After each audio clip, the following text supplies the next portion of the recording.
Bom dia, pessoal. Primeiro eu quero dar boas-vindas para vocês. Meu nome é Solange, eu sou analista de políticas públicas, né? Atualmente eu ocupo um cargo na EMASP, de diretora de formação e aperfeiçoamento. Quero agradecer a presença de vocês, agradecer em especial ao Dr. Daniel, que aceitou o convite para vir ministrar essa palestra, né? Sobre controle interno e o papel da Controladoria Geral do Município. Essa já é a 19ª formação do ciclo de eletivas dos residentes em gestão pública, que começou em dezembro. Esse ano, vocês tiveram já uma formação da Controladoria Geral do Município. Dia 19 de janeiro, o Kelvin ministrou uma palestra sobre a Lei Geral de Proteção de Dados. Essa palestra foi gravada, está disponível no YouTube da EMASP, quem tiver interesse. Vou apresentar agora o Dr. Daniel. Ele, além de controlador geral do município, é encarregado pela proteção de dados pessoais da Prefeitura de São Paulo. É professor, advogado e cientista social. Todas as suas formações acadêmicas foram na Universidade de São Paulo, a USP. É doutor e mestre em Direito do Estado e graduado em Direito pela Faculdade de Direito. É pós-graduado em Marketing Político e Propaganda Eleitoral pela Escola de Comunicação e Artes, a ECA. Também é graduada em Ciências Sociais pela Faculdade de Filosofia, Letras e Ciências Humanas, a FEFELESH. Acumula também o cargo de professor do Instituto Brasileiro de Ensino, Desenvolvimento e Pesquisa, o IDP. Agora, doutor Daniel, fique à vontade. Obrigado. Bom dia a todas e a todos. É um prazer enorme estar aqui a convite da Marcela, da secretária Marcela, da secretária adjunta Regina, da chefe de gabinete Regina, da SEG, secretaria de gestão. É um prazer estar aqui podendo auxiliar vocês de alguma forma e também aprender um pouco com vocês, com a experiência que vocês estão tendo aqui na Prefeitura, nesse programa de residência, essa ideia tão bacana trazida pelo secretário anterior, que é o Fabrício Cobra, que hoje está na Casa Civil. Então, queria primeiro agradecer a todas e todos que eu já citei e a todos vocês que estão aqui podendo participar dessa palestra, mostrando um pouco o papel da Controladoria. Ela também está sendo transmitida ao vivo no YouTube, alguma coisa assim? Ah, está sendo gravada. Então, os colegas de vocês também vão poder ver depois. Enfim, entender um pouco melhor como a Controladoria funciona, que esse órgão que está prestes a fazer 10 anos aqui na Prefeitura, mas, ao mesmo tempo, é um órgão muito desconhecido e temido, né? Agradeço aqui 2 servidores da Controladoria que eu vejo, Ricardo, o residente colega de vocês que trabalha na Controladoria, o Igor. Eu sei que tem outro residente, mas ele está mais lá nos bastidores, não no gabinete. O Igor trabalha no gabinete, trazendo um pouco da sua experiência acadêmica e de início de profissão aqui para a gente. Eu acho que a Controladoria pode ajudar muito vocês, já que nós somos uma secretaria meio, assim como a Secretaria de Gestão, é uma secretaria que permeia todas as outras secretarias, né? Eu sempre brinco, né? A Controladoria tem várias vocações, e uma delas eu brinco dizendo o seguinte: todo secretário, o Igor já achou que ia fazer uma piada específica, não é aquela, que já estava rindo antecipadamente.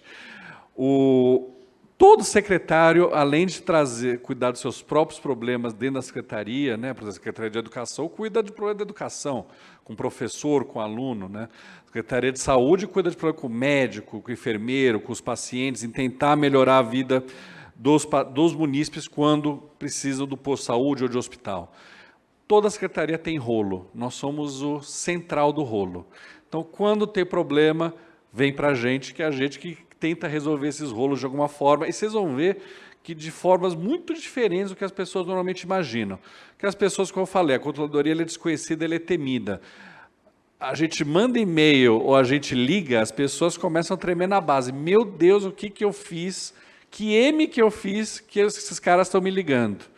E muitas vezes, como a Controladoria é muito desconhecida, a gente tem outros caminhos de resolver problemas que vocês, no final, vão acabar se surpreendendo. Então, vamos conhecer um pouquinho a controladoria, conhecer um pouquinho o nosso trabalho, vocês vão ver como a gente pode ajudar muito mais do que vocês mesmos imaginam, vocês que são especialistas em gestão pública, vocês estão aqui como residentes, podem imaginar que a gente pode trabalhar.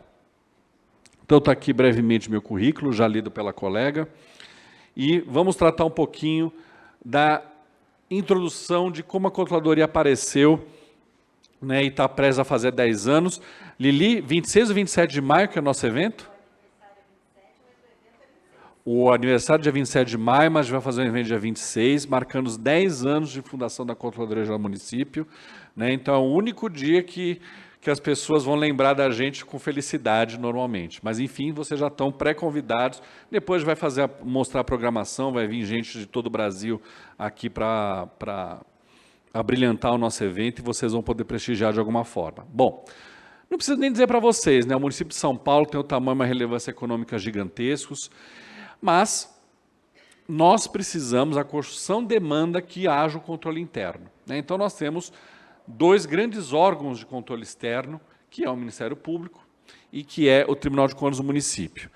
O Ministério Público, não sei se vocês já sabem disso, manda diariamente centenas de ofícios para todas as secretarias e na Controladoria não é diferente. Basicamente, o MP faz o controle externo em relação à Controladoria, demandando coisas para a gente. Olha, descobrimos tal coisa, estamos mandando para vocês se virem para investigar.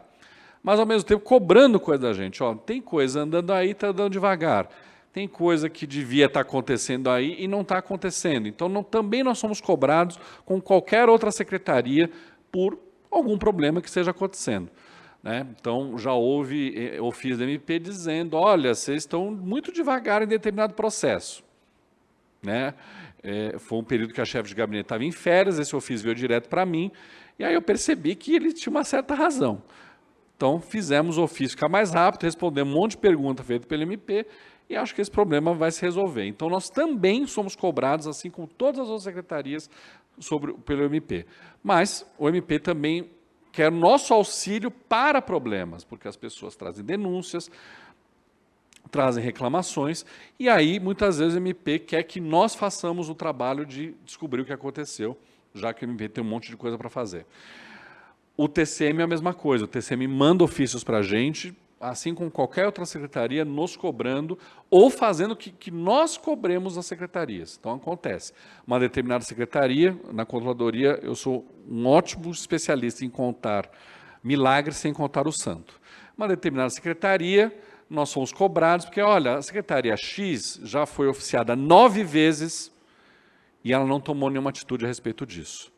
Aí, como eu sou um controlador bacana, que eu faço meu trabalho, mas eu primeiro converso, liguei para o secretário dizendo, olha, não é mais o TCM que está enchendo o seu saco, agora o TCM está enchendo o meu saco também, porque você não está fazendo o seu trabalho direito nesse ponto. E, normalmente eles entendem o recado, e aí... desculpa. Já, 2 segundos. E aí, a gente cobrando junto com o TCM, eles acabam fazendo direitinho e responder o ofício depois de 9 ofícios cobrando. Só me deem um segundo que eu tenho uma coisa aqui urgente, em 2 minutos já resolvo. Não vou levar o microfone, né? Bom, em 2013 foi criada a Controladoria Geral do Município e essa Lei Municipal 15.764/2013, ela especifica as atribuições e competências. Basicamente, implantou-se no município de São Paulo o modelo da CGU, que já existia há mais tempo, a gente emula a CGU, muita coisa muito parecida, graças a essa lei. Já em 2020, uma lei municipal organizando a política municipal de prevenção à corrupção, e essa lei foi regulamentada pelo Decreto Municipal 59.496, dispondo sobre o Sistema de Controle Interno Municipal, a organização da CGM e a adoção de medidas administrativas para transparência e controle. Coisa importante de falar para vocês está aqui a estrutura, eu já vou explicar daqui a pouco, a CGM, apesar de não ter o nome de secretaria, tem status de secretaria, e isso gera confusão até hoje. Dou um exemplo da semana retrasada, no qual o prefeito me repassou uma denúncia, eu chamei uma reunião com os denunciantes e, infelizmente, teve o diálogo de que, eu estou aqui para falar com o prefeito. Falei, não, mas você já está conversando com o secretário municipal. Ah, mas o outro secretário, blá. Não, você está conversando com o secretário municipal agora. Está falando de mim mesmo. Foi a primeira vez que eu tive que fazer isso. Aí o pessoal... Aí eu tive que sair, que a chefe de gabinete me chamou para uma urgência lá. Depois eu fiquei sabendo que aquela recepcionista que fica no andar, cada andar aqui tem uma recepcionista bem na frente dos elevadores. Doutor Daniel, eles vieram aqui pedir para eu abrir a internet para conferir se o senhor é secretário mesmo ou não. Faz parte, né? Nós temos duas secretarias que não têm nome de secretaria, que é a CGM e a PGM. Isso no governo federal também acontece. O advogado-geral da União tem status de ministro, mas lá ele é chamado de ministro da Advocacia Geral da União, ou advogado-geral da União. Na CGU, ele não é chamado de controlador-geral da União, ele é chamado de ministro da Controladoria Geral da União. Aqui, o cargo é controlador-geral do município, mas tem status de secretaria. Nem sempre foi assim, né?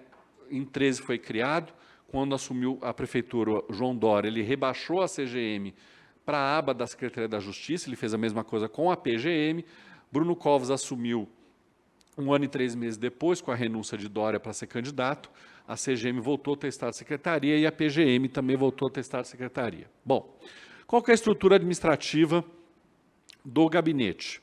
Então, tem o gabinete do controlador-geral, ligado diretamente ao gabinete, nós temos 3 assessorias: assessoria jurídica, assessoria técnica e assessoria de produção de informações e inteligência, e a APRE. E 6 coordenadorias, dentro da CGM. As 2 mais famosas, que fazem a gente ser tão temido, é AUDI, que é auditoria, e COR, corregedoria. Daqui a pouco vou explicar cada uma delas. Mas nós temos também na nossa aba a Ouvidoria Geral do Município, que é mais antiga que a Controladoria. A Ouvidoria já tem mais de 22 anos. Ela foi criada em 2001. Mas, quando a Controladoria foi criada, ela foi colocada na aba da Controladoria. Nós temos CAF, toda secretaria tem uma CAF. Né? A nossa CAF é dividida com a Justiça, mas nós somos, que numa competição, só uma constatação, nós somos bem maiores que a Justiça. A Justiça deve ter... Quantos funcionários, Ricardo, da Justiça tem? Uns 15, 20, 30, acho que você está achando muito. Deve ser menos que isso, mas enfim, vamos 20. A Controladoria tem 150. E fora que auditores, que a gente devia ter 100, a gente ter 71. Então, a gente, por exemplo, já tem 29 auditores a menos do que o mínimo necessário para a gente funcionar. Mas a gente consegue, mesmo assim, com 29 menos auditores, funcionar de alguma forma. E nós temos CODUSP, Coordenadoria de Defesa do Usuário do Serviço Público Municipal. Então, reclamação é com a gente, ou na ouvidoria ou em CODUSP. E basicamente a divisão é ouvidoria, reclamações pontuais individuais. CODUSP, reclamações coletivas. Então, esse caso que eu acabei de dizer para vocês, que as pessoas não estavam desconfiadas que era secretário, era um grupo de pessoas fazendo uma denúncia a respeito de determinadas quadras esportivas da prefeitura e estava tendo um problema, e por meio de CODUSP a Controladoria foi acionada para a gente tentar resolver o problema das quadras, né? Então, a gente tem um monte de questão. Então, a gente audita as secretarias, a gente sente o cheiro do problema, vai lá e faz uma auditoria para ver se tem problema mesmo ou não. A gente investiga e pune os servidores públicos por meio da corregedoria, né? Então, pode até ser demitido um servidor por um processo na Controladoria? Pode. Não é o comum, né? Muitas vezes também isso passa por meio da PGM em procedimentos disciplinares e a decisão final de demissão é do prefeito, não é do controlador, né? Graças a Deus que a minha cadeira já é elétrica o suficiente para o bando de problema que eu tenho lá. Mas tem muita coisa importante que passa na Controladoria e as pessoas não têm a menor ideia. Por exemplo, a acordo leniência. Vocês sabem o que é um acordo leniência? Quando eu fizer pergunta, ela não é retórica. Vocês podem dizer sim ou não e responder, mas já vi dizendo não. A acordo leniência é, resumidamente, a delação premiada de empresas. Então, uma empresa se envolveu com corrupção aqui dentro da Prefeitura de São Paulo. E ela quer delatar. Nós cometemos um ato de corrupção e tais funcionários participaram. Isso é possível desde 2013 no Brasil inteiro. Lava Jato, por exemplo, não vou me alongar muito porque não é o tema, mas tem muito base nisso. E a empresa vai lá, ela delata os funcionários da prefeitura que participaram da corrupção e, ao mesmo tempo, faz um acordo. Olha, para eu ficar bonzinho, poder continuar contratando a prefeitura ou outros órgãos públicos, eu vou pagar uma multa que é estipulada por nós e feita no acordo. Se Deus quiser, em breve vai ser o nosso primeiro acolheniense. A CGU já faz um monte. Algumas controladorias gerais de Estado já fazem um monte, a Prefeitura, se Deus quiser, está fazendo o primeiro em muito breve. Falta muito pouca coisa para acontecer. Nós também cuidamos dos processos par. Isso, se vocês não ouviram falar de leniência, então vocês não devem ter ouvido falar de processo par. A Lei de Corrupção de 2013, ela criou um processo administrativo para punir empresas envolvidas em corrupção ou fraude à licitação. Então, é um processo que corre dentro da Prefeitura para punir essas empresas. E nós é que tocamos tudo isso.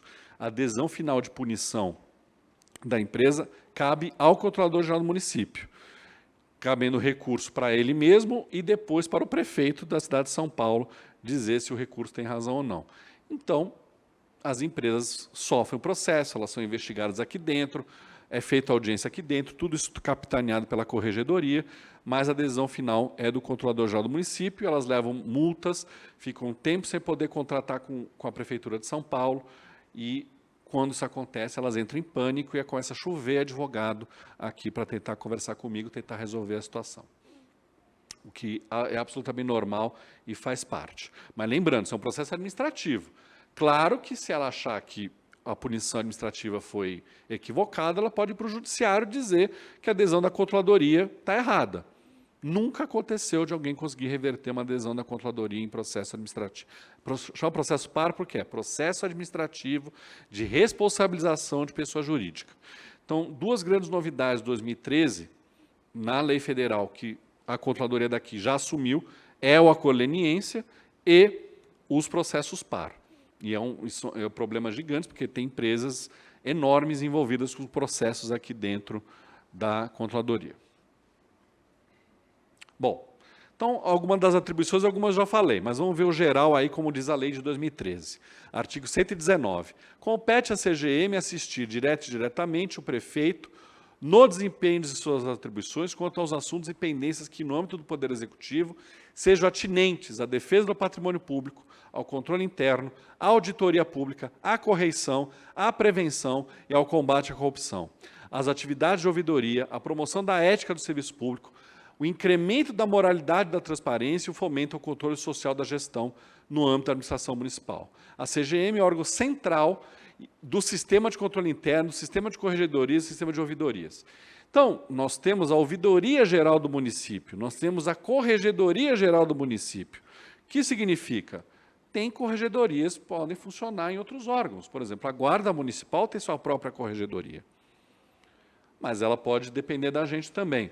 Por exemplo, por lei foi definido que quando é denúncia de assédio sexual na Guarda, é nossa competência e não da corregedoria deles. Foi definido isso. Porque vocês podem imaginar que a corregedoria de lá tem mais dificuldade, um assunto mais sensível, então eles acharam melhor um órgão mais de fora da Guarda cuidar do assunto. E de vez em quando sou obrigado a ler as barbaridades que acontecem lá, vocês devem imaginar do que acontece, e eu que determino, por exemplo, se abre ou não a sindicância. Cabe a mim fazer isso. Ao mesmo tempo, nós somos órgão central do sistema de controle interno, então cada secretaria e órgão tem o RCI, ou seja, responsável de controle interno. Então, a SMSub tem o seu RCI, a gestão tem o seu RCI, a subprefeitura de Itaquera tem o seu RCI.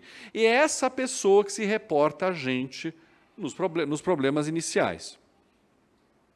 Essa pessoa tem que ser indicada e ela vai fazer o trabalho de tramitação das questões, mas, ao mesmo tempo, de conversa entre a subprefeitura, a secretaria, o órgão e nós. Tá? E sistema de ouvidorias é a mesma coisa. A saúde tem sua ouvidoria própria. A educação, se eu não me engano, também tem. Mas a ouvidoria geral do município está dentro da controladoria. Aí começamos coordenadoria por coordenadoria. Audi. Então, o que os auditores fazem? O cargo-chave da Controladoria Geral do Município é o Auditor Municipal de Controle Interno, o ANCI. Houve concurso em 2016 para 100 vagas. Já 29 saíram ou não quiseram vir, que só foram aprovados 100 pessoas. Aí, a gestão da época que fez desse jeito, eu não faria desse jeito. Foram aprovados 100, alguns saíram porque passaram dos concursos, outros não gostaram, enfim. Estão aí 71 fazendo trabalho. Eles não são utilizados só em auditoria, eles podem fazer outros trabalhos dentro da controladoria ou até mesmo em outras secretarias. Nós já tivemos auditores que foram chamados para ser chefes de gabinete de outra secretaria, por exemplo. E, recentemente, em agosto do ano passado, foi alterado a lei permitindo que auditores possam participar das secretarias sem ser de alto escalão, porque até então um auditor só poderia ir para uma secretaria se fosse para ser secretário, adjunto, chefe de gabinete, só. Se fosse ser coordenador, ele não podia sair. Agora ele pode. Porque a nossa ideia é que os auditores também participem da gestão como um todo, eles conheçam a gestão como um todo.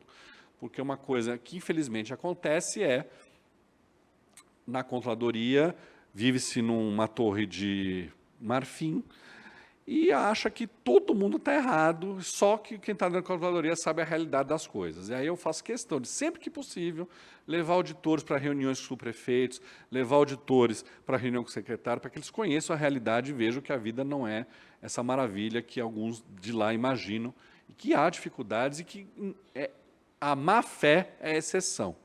A boa-fé é a regra. Tá? Então, vamos lá. O que a Audi faz? Análise de risco a partir de investigação e atividade de inteligência. Auditoria na gestão e utilização de recursos públicos, bem como verificação da execução e resultados decorrentes da utilização de tais recursos na execução de políticas públicas. Nós podemos, no final, ajudar as secretarias a fazerem políticas públicas melhores. Um exemplo de auditoria que nós estamos fazendo: absenteísmo na educação. Por que os professores faltam tanto? Por que determinados professores faltam tanto? A auditoria pode ajudar nisso. A educação pediu a nossa ajuda nisso. A gente não fica só auditando contrato, orçamento, a gente pode fazer várias outras coisas. Ano passado, teve um problema em Arthur Alvim, não sei se vocês se lembram, que um buraco abriu no trem, perto do trilho do metrô, ia cair o metrô, e aí a prefeitura decidiu, para tapar esse buraco, cimentar um lugar que passava água. O que aconteceu? A água foi para cima e inundou algumas casas e comércios de Arthur Alvim. E aí a gente foi chamado, porque, olha, a gente está com suspeita que houve um erro na obra. Então, você vai coordenar a contratação de peritos para tal. Eu falei, para quê? Nós temos engenheiros civis que podem, eles fazer a auditoria disso. Aí o prefeito e o então secretário de governo, nossa, que maravilha. E nós participamos disso. E, ao mesmo tempo, por meio de CODUSP, nós tivemos uma ideia que parece idiota, mas foi revolucionária dentro da Prefeitura de São Paulo, modéstia à parte, foi de que, diante do fato que a enchente foi claramente causada por um ato da Prefeitura de São Paulo, eu dei a ideia, vamos evitar que esse problema vá para a Justiça. Vamos, por decreto, oferecer um pacote de indenização para essas pessoas. E essas pessoas não vão para a Justiça. Demorou para sair, mas saiu. E a grande maioria concordou em receber o valor que estava lá no decreto e não recorreu ao judiciário. Porque também eu sou forçado a falar a verdade para vocês. Se elas fossem judiciário, elas iam provavelmente, não certamente, provavelmente receber uma indenização daqui uns 20 anos. Elas receberam esse dinheiro depois que elas entraram com o pedido em 2 meses. Então foi uma ideia nossa, que deu certo. Mas em qualquer enchente? Não. Aí vocês têm que lembrar que existe o direito, eu sei que todos vocês, não são todos vocês, são formados em direito. Ali foi um caso específico que a prefeitura assumiu a responsabilidade, foi um ato claro da prefeitura. Numa enchente comum, não é clara a responsabilidade da prefeitura. Então, não dava para fazer dessa forma. Mas naquilo que o secretário de obras foi à TV dizer, foi uma adesão da prefeitura, ou alagava aquela parte de Arthur Alvim por meio da nossa obra, ou o trilho ia cair, ia ficar meses sem metrô e sem trem naquela região. Então foi feita essa decisão, e aí a controladoria ajudou dessa forma. Não foi punindo ninguém, não foi indo atrás de alguém, não foi apontando o dedo para alguém, e sim fazendo o que deve ser feito, ajudando o munícipe de uma forma inteligente, rápida e, ao mesmo tempo, justa. Bom, continuando. Análise de conformidade de processos, contratos, atos e fatos praticados por agentes públicos na utilização de recursos públicos. Auditoria e fiscalização do sistema contábil, financeiro, orçamentário, patrimonial, de pessoal e outros. Tem fundamentação legal, esse material depois vai ser disponibilizado para vocês. Dentro de áudio há várias divisões. Divisão de Auditoria e Desenvolvimento Econômico, Urbano e Gestão, Divisão de Auditoria e Desenvolvimento Humano e Meio Ambiente, Divisão de Auditoria e Desenvolvimento Social, Divisão de Auditoria de Obras e Serviços de Engenharia, Divisão de Auditoria Contábil e Monitoramento de Recomendações. Esse último vale a pena destacar um pouquinho. Nós fazemos o trabalho de auditoria, esses trabalhos são publicados e tem uma série de recomendações para as secretarias, órgãos, subprefeituras fazerem. E a auditoria fica no pé desses órgãos para ver se eles estão fazendo as recomendações. A licitação saiu errado por causa de tal, tal, tal. Então, nas próximas licitações, façam A, B e C. Daqui a um tempo, a auditoria vai bater na porta de novo. E aí, vocês estão fazendo A, B e C? Então, temos esse trabalho também de acompanhar, não só de apontar o erro, mas de mostrar qual que seria a correção e de acompanhar se as correções estão sendo feitas. Bom, Corregedoria Geral do Município. Análise e investigação das supostas irregularidades em processos administrativos, informados por denúncias ou detectados a partir de análise de bancos de dados estratégicos. Acompanhamento da evolução patrimonial dos agentes públicos do Poder Executivo. Aqui vale um destaque. Não lembro exatamente que ano, mas foi no começo da Controladoria, nós criamos um sistema chamado Cispatri. Então, todo servidor público da Prefeitura de São Paulo tem que, um mês depois, um prazo é mais ou menos esse, de apresentar o seu imposto de renda à Receita Federal, sua declaração de imposto de renda à Receita Federal, apresentar para nós. Nós, ou por denúncia, ou porque o sistema encontrou, se a gente achar alguma coisa diferente do que deveria, podemos abrir um procedimento contra esse servidor. Esse servidor se explica, está tudo ok, não se explica, vai ter alguma sindicância lá na frente. Também sou obrigado a informar que com a reforma da Lei de Improbidade Administrativa, isso ficou bastante esvaziado, porque a Lei de Improbidade Administrativa, não sei se bom ou não, é só uma constatação, diz que a gente tem que comprovar o dolo da pessoa nesse problema. E isso aí é bastante difícil, né?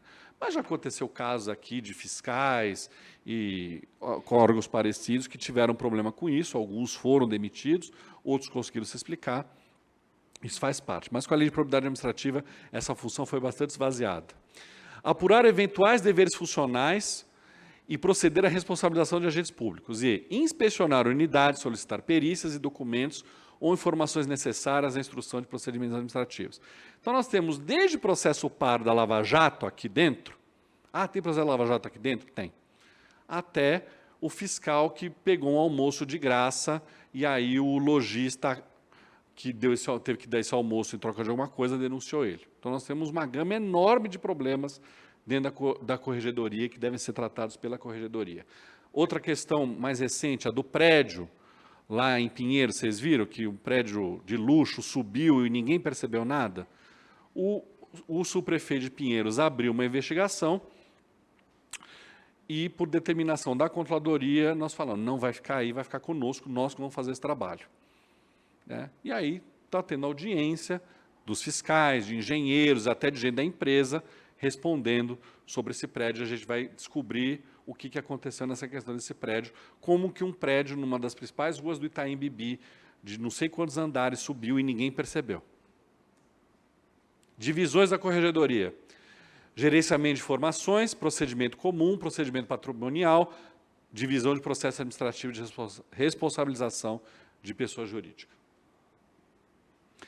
Terceira coordenadoria da Controladoria, COP, promoção da integridade. Então, o que cabe à COP? A COP seria, resumidamente, o compliance da Prefeitura. O Ricardo está todo orgulhoso que ele trabalha lá. Ele veio lá da autoridade... Qual é o nome? Como é que chama lá? Hospital do Servidor Público Municipal para cá. Você vê que tem gente que gosta de vir para a Controladoria. Lembrando que a Controladoria tem um plus, porque a gente só mexe com coisas maravilhosas, leves e tranquilas. Quem vem trabalhar na Controladoria ganha quanto que ganha mais? Não é fantástico, mas... Fora as piadas do Daniel Falcão, que são sensacionais, não são, Igor? Maravilhosas, imitações e afins. Bom, COP, o que cabe à COP, né, que é o nosso compliance? Fomentar o desenvolvimento e aprimoramento da cultura de prevenção no âmbito da administração pública. Promover a ética e coordenar a formação e treinamento de agentes públicos em matérias relacionadas à integridade pública, governo aberto e controle. fomentar o controle social e a participação da sociedade civil na administração, mediante atuação direta em questões relacionadas à transparência e a projetos de abertura de dados e informações, e promover o programa de integridade de boas práticas. Olha quanta coisa bacana cabe a nós. Aqui já não é punição, aqui já é claramente prevenção. Então, saiu ontem no jornal, não sei se saiu hoje no jornal impresso, política de presentes, né? Depois do nosso fantástico ex-presidente da República ter problema com alguns presentinhos baratinhos, obviamente a imprensa, mas e no município de São Paulo, no governo do estado, como é que funciona? É a controladoria que define a política de presentes da prefeitura. E aí, vendo, a gente viu que a política está um pouco atrasada e merece reformas, o que em breve nós faremos, né? Eu, por exemplo, na sexta-feira ganhei um presente, porque teve a reunião nacional dos controladores e nós ganhamos aquele saco de pano e uma ring light. Dentro da política, eu poderia ficar com os dois, mas a ring light vai ficar na controladoria. A sacola de pano vai ficar comigo, porque lá na controladoria não vai ter serventia alguma. Mas, enfim. E aí está lá a política dizendo qual presente fica, qual presente vai, né? O então presidente da República não tinha muita noção de um monte de coisa. Entre isso, com certeza, ele fazia questão absoluta de ter noção nenhuma, né? O cara chegou com um rifle da Arábia Saudita e disse que está com dor no coração devolvendo. Eu queria entender como é que isso passou na Receita Federal, um rifle, né? Mas faz parte. Eu estou falando de ring light, né? Diferença, né? Enfim. A COP também tem uma escola. Nós temos uma escola de governo dentro da controladoria. Então, a procuradoria tem uma escola, que agora me foge o nome. A gestão tem uma escola. Estamos aqui hoje, né, MASP. Nós temos a nossa escola, que, obviamente, nós focamos em controle interno, mas são cursos bacanas, bem feitos e super disputados pelos servidores para fazer. A EMAS, por exemplo, fez o curso de licença paternidade. Eu fiz o curso recentemente, né, porque vai nascer um falcãozinho daqui 3 meses, e aí eu vou fazer questão de tirar a licença de 20 dias, né, para, junto com a minha esposa, cuidar do falcãozinho, né? Então, você veja, mas nós não temos escola de licença paternidade, não temos curso de licença paternidade, temos um curso de ética, por exemplo. Tem uma ideia surgida aqui, que eu encampei, tomara que dê certo, é que todo servidor, sem exceção, comissionado ou não, quando entrar na prefeitura, ele seja obrigado a fazer o curso de ética da controladoria. É uma ideia aqui que nós vamos fazer. Ou também deram a ideia de fazer todo servidor, qualquer que seja, sem exceção, de fazer um curso básico de como funciona a Prefeitura de São Paulo. Nós estamos com uma ideia, que nós vamos anunciar mais para frente, mas de que o alto escalão faça um curso também. Então, a gente vai fazer, de algum jeito, amarrar os secretários, adjuntos, chefes de gabinete para fazer o curso da gente. E por aí vai, né? O prefeito gosta dessas coisas. Tem uns secretários que não gostam, né? Acho que é perda de tempo, mas a gente vai dar um jeito. Nós temos a divisão de ética. Então, por exemplo, qualquer servidor da Prefeitura de São Paulo, inclusive o prefeito, ele vai fazer uma viagem, tem que passar pela gente para a gente ver se está tudo ok. Quem vai pagar, quem vai custear, que viagem é essa? Até do prefeito passa pela gente. Tá? E, obviamente, o controlador também. Eu viajo pouco, podia viajar um pouquinho mais. Você foi a Maceió semana passada na reunião, né? Eu nem vi a praia, fiquei lá só trabalhando de verdade. E foi chato, viu? Cada palestra ruim, mas enfim, faz parte. Não, mas Maceió tá bonito. A orla eu vi e tal, mas praia mesmo eu não fui, diga. Sim, só passeio é passeio, né? Eu tirei férias há um mês atrás, eu tirei férias ano passado, mês passado foi aos Estados Unidos. É férias, eu posso fazer o que eu quiser, né? Agora trabalho, porque tem que ver. Você vai viajar a Brasília, por exemplo, estou pretendendo viajar a Brasília. Você vai fazer o que lá? Você vai falar com quem? Quem está pagando é a prefeitura paga diária para eu ir, a prefeitura paga a passagem para eu ir. Então, acho justo que eu tenha uma explicação para dar, né? Eu quero apreciar o Congresso Nacional. Não. Vou falar com o deputado tal para tratar sobre controle. Beleza, então a prefeitura arca. Aí faz sentido, né? Mas, por exemplo, quando um servidor quer fazer um curso, chegou um caso lá, eu não lembro agora de qual secretaria que era, acho que era de CEPEP, que o servidor queria fazer um curso e a prefeitura queria que ele fizesse o curso. Mas por que me ligaram? Porque não sei o que aconteceu, que ele precisava dar adesão naquele dia, porque a passagem era para o dia seguinte, e aconteceu algum tipo de enrolação. Eu não lembro se foi nossa ou deles. Mas aí chegou, liguei para a pessoa que cuidava disso, e falou, tá tudo certo? Tá. Então manda hoje, porque senão o cara está viajando de forma irregular. Saiu no Diário Oficial, no mesmo dia a pessoa viajou. Então não é só o alto escalão. Qualquer pessoa que for viajar a trabalho, por qualquer coisa que seja, vai passar pela gente. Tá? Então, exemplos aqui, né? E o Programa de Integridade de Boas Práticas, daqui a pouco eu vou falar mais dele especificamente. Cópia, dividido. Isso a gente está querendo mexer, inclusive gestão está nos ajudando. Divisão de transparência ativa e dados abertos, fomento ao controle social, formação e controle interno, promoção da ética. E aí embaixo vocês veem algumas coisas que a gente participa, né? O relatório do ITA, Índice de Transparência Ativa, o Programa de Integridade de Boas Práticas, que eu vou falar daqui a pouco, Diretrizes e Boas Práticas de Proteção de Dados e Privacidade, Dados Abertos, a gente faz parte, Portal da Transparência, é nosso,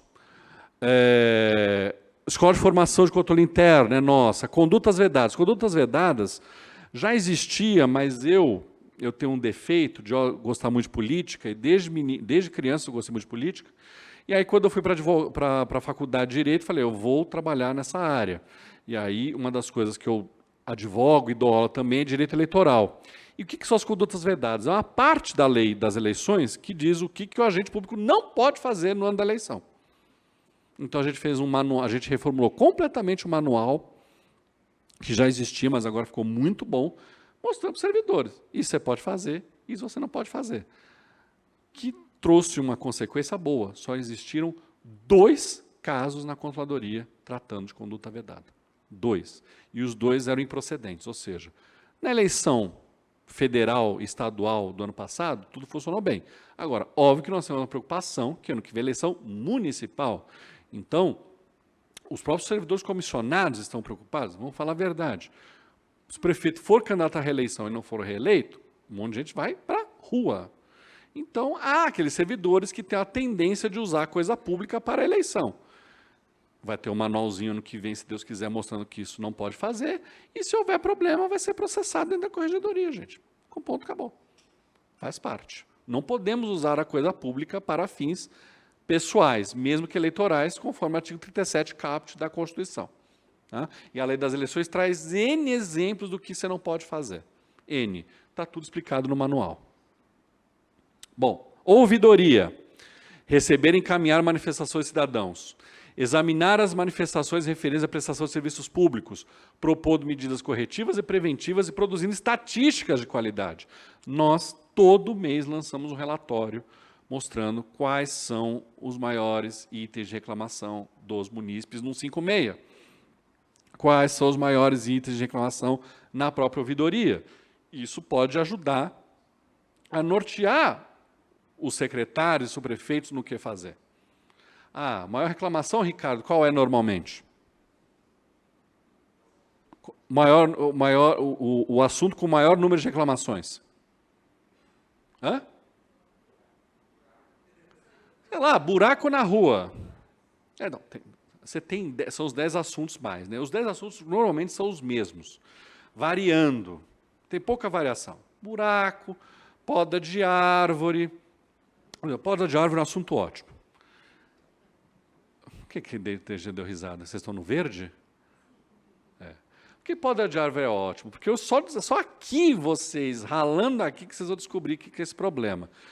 E um dia, em conversa com o secretário, mandou, tem muito problema de poda de árvore, o que vocês estão fazendo? Aí, porque eu descobri, poda de árvore não é com verde, é com SMSub. Então, já a primeira bola fora minha. E aí, depois, com a SMSub, vocês estão com problema de poda de árvore, estão reclamando muito. Aí eles me mostraram um relatório, tem lá uma central, toda árvore é cadastrada, super bacana. Mas aí eles trouxeram a seguinte questão. Vocês não têm ideia do inferno que é a poda de árvore, porque, primeiro, tem que ter um engenheiro agrônomo para saber se é o caso de podar mesmo a árvore ou não. Quando ele aparece lá, aparece um monte de gente achando que ele vai derrubar a árvore, começa a atrapalhar o trabalho dele. Abraçam a árvore, diz que aquele cara é um maníaco, um genocida de árvore, não sei o que, não sei o que. Eu não estou exagerando, é verdade isso. Beleza, ele vai lá ver a árvore. Tem cara que quer bater nele. Ótimo. Aí ele vai lá. É o caso de podar. Ótimo. Dependendo do lugar, precisa estar ao mesmo tempo para podar a árvore. A SMSub, a SPTrans, a CET, a Sabesp e a Enel. Se um deles não for, não vai ser podada a árvore. Então, vocês acham que é fácil podar uma árvore em São Paulo? E ainda vai ter lá o povo abraçado na árvore. Isso é um problema gigantesco, que já melhorou, o número de reclamações diminuiu drasticamente, com a nossa ajuda também, mas é um problema que existe. Buraco. A gente mostra, ó, tem problema de buraco a dedéu. Aí a Secretaria de Obras fez lá um sistema que eles colocam embaixo de Uber e de carros oficiais, não sei como chamar isso, um detector que manda informação dizendo, ó, passamos na rua tal, o asfalto já não está bom. Então ele já sabe, ó, na rua tal já tem que fazer a recapeamento em breve. Então a gente tem tentado melhorar e a controladoria ajuda de alguma forma. Mas realmente, esse da Pó de Árvore, já dou a palavra, é um exemplo ótimo de vocês verem como não é fácil implementar políticas públicas, mesmo a mais simples que seja, que é ir lá cortar um galho de uma árvore. Sim. Esse relatório está disponível no site? Sim. Todo mês a gente vai lá, passa por mim, eu dou ok, publica. Tem um relatório anual também, mas tem um relatório mensal. Acontece, às vezes, de um problema que não é comum, não está entre os 10 maiores, aparecer. Então, CAD único. Ano passado tem um problema muito grande de CAD único. Ele não estava entre os 10 maiores, de repente apareceu. Ficou um tempo, agora eu confesso que eu não sei se continua. A gente, obviamente, entrou em contato com o SMAR, dizendo, olha, aconteceu algum problema com o CAD único.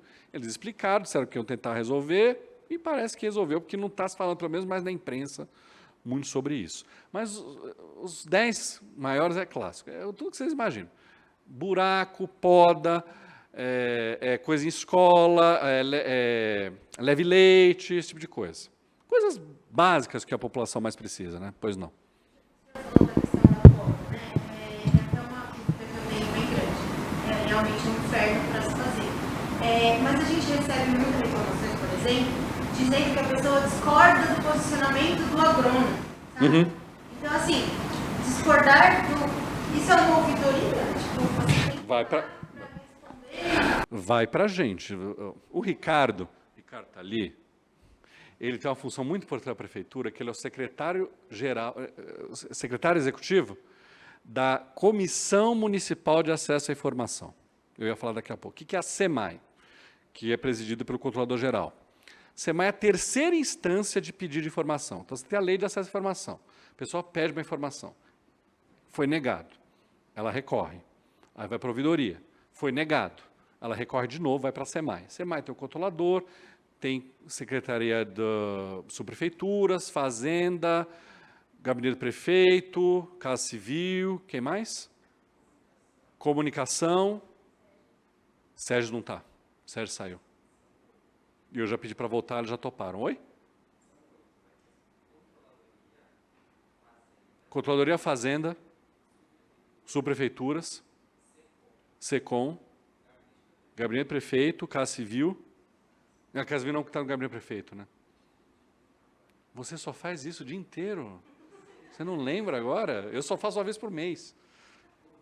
Governo, exato. Justiça, perfeito. Então, uma vez por mês, a última quinta do mês, nós fazemos a reunião da SEMAI. Então, portanto, próxima quinta tem a reunião da SEMAI. 90% do que aparece lá não tem razão. Beleza, então a gente diz não. Mas quando tem razão, tem razão. Então a gente manda fornecer a informação. Só que aparece tudo que vocês podem imaginar lá. Tudo. Então, esse acesso à informação, não é reclamação. Só que tem gente que descobre que tem a SEMAI e fica mandando reclamação para lá. Então, nós temos um munícipe muito querido do Ricardo, que ocupa mais ou menos metade do tempo do Ricardo de trabalho, que ele já mandou quantos pedidos de acesso à informação lá, que na verdade eram reclamações? 150? E aí, então, diante disso, porque o cara não entendeu para que serve, já negou 150 vezes, mais ou menos, a gente vai fazer um parecer com a Procuradoria-Geral do município para impedir que alguém faça isso de novo. Porque ele não está pedindo 150 informações diferentes. Ele está usando da SEMAI, que é acesso à informação para fazer reclamação. Você tem os órgãos de reclamação, ele pode ir no MP reclamar, ele pode no TCM reclamar, ele pode na ouvidoria reclamar. Ele não está fazendo isso, ele está na SEMAI, infernizando a vida da SEMAI. Então, nós vamos fazer um parecer, e a PGM já concordou, que é para a gente barrar esse tipo de coisa. Certo? E, com outro detalhe que é, se ele insistir, ele vai ser avisado. Se você insistir, nós vamos entrar com um processo que chama ação de obrigação de não fazer, para você parar com isso sob pena de multa.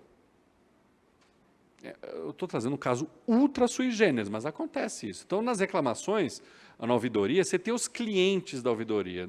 Tem cara que reclama todo santo dia de um monte de coisa. E tem gente que só reclama uma vez, porque um problema o afeta. Então, há essa mistura, né? Outro problema que a gente enfrenta. Bem menos que eu achei, mas de vez em quando a gente enfrenta. A LAI, ela é uma regulamentação da Constituição para que as pessoas tenham acesso a praticamente todo tipo de informação que elas queiram da coisa pública.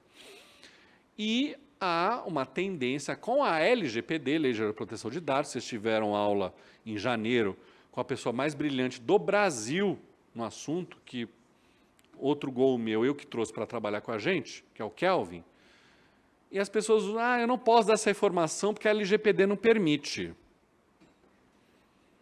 Há casos que a pessoa pode até ter razão nessa resposta, mas normalmente não. Aí vai caber a SEMAI dizer, você não vai usar LGPD de escudo para não dar informação. Dê a informação. Porque uma coisa que vocês precisam se lembrar há uma tendência das pessoas quererem esconder as coisas que elas fazem. Ou por medo, porque não quer, isso é normal. É do ser humano isso. Na coisa pública não é assim. Transparência é a regra. A informação pública é a regra. Não vou contar o santo, mas conto o milagre. Na sexta passada, nós descobrimos que tinha um determinado contrato com 5 aditivos, que os 5 aditivos não tinham sido publicados no portal da transparência. Eu liguei para o secretário e falei, publique já. Porque primeiro é sua obrigação. E segundo, se a imprensa vier e descobrir que não está, vai no teu pescoço. Eu ia falar outra coisa, vai no teu pescoço. Não no meu, porque eu estou te falando para você fazer. E a lei fala para você fazer. Ele não fez de má fé, acho, mas eu mandei fazer, porque a lei manda fazer. Pronto. Por que os aditivos não estão publicados?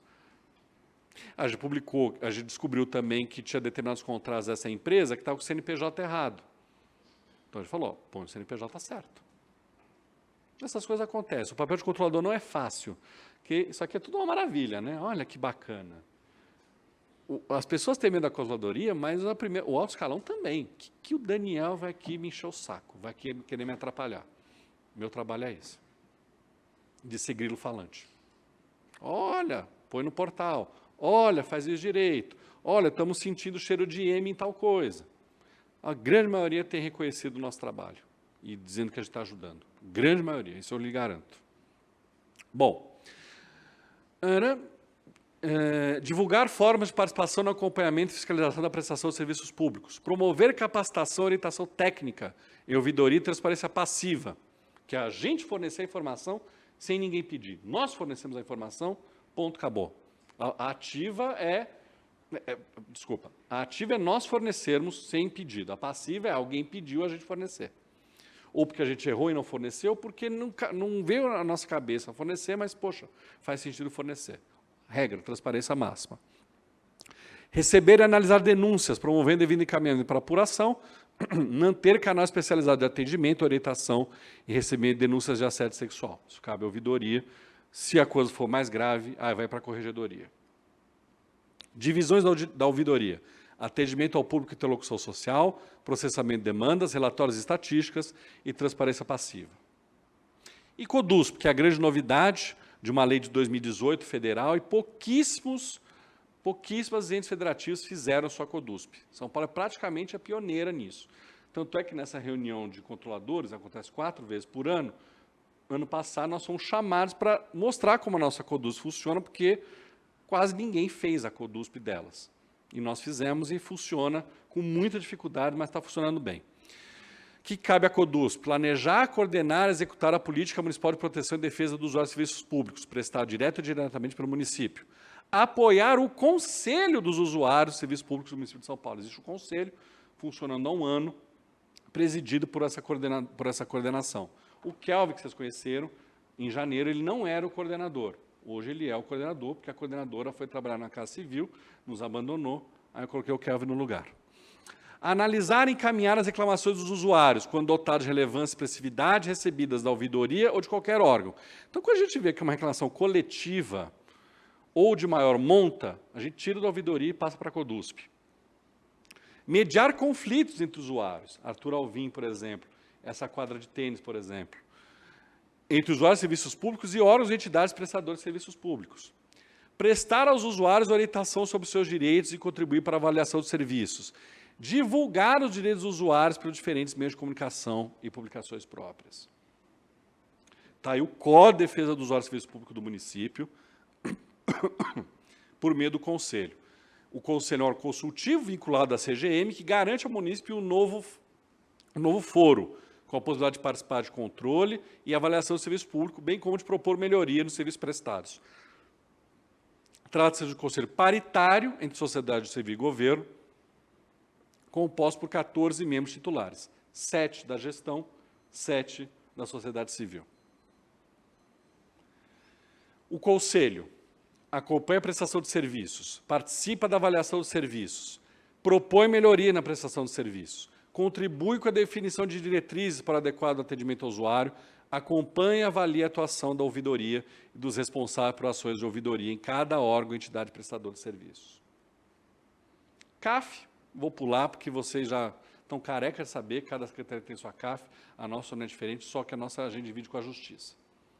E aí, a divisão da nossa CAF, não deve ser diferente da de vocês, gestão de pessoas, tecnologia da informação, administração, licitação e contratos e execução orçamentária financeira, também está querendo mexer nisso. Né? Bom, aí vem a política de prevenção à corrupção. Então, nós temos algumas diretorias para tal. Transparência ativa, a gente disponibiliza informações ao público. Passiva, transparência passiva, atende a questionamentos. Promoção da ética, análise de conflito de interesse e outras práticas de fomento no ambiente de estímulo à moralidade. Então, viagem, quem vai analisar é a promoção da ética. Centro de Formação e Controle Interno, que é a nossa escola. Divisão de fomento ao controle social, articulação entre a CGM e a sociedade civil. A gente também, em breve, está mexendo nisso aqui também. E antes que surjam burburinhos sem mexer nas pessoas.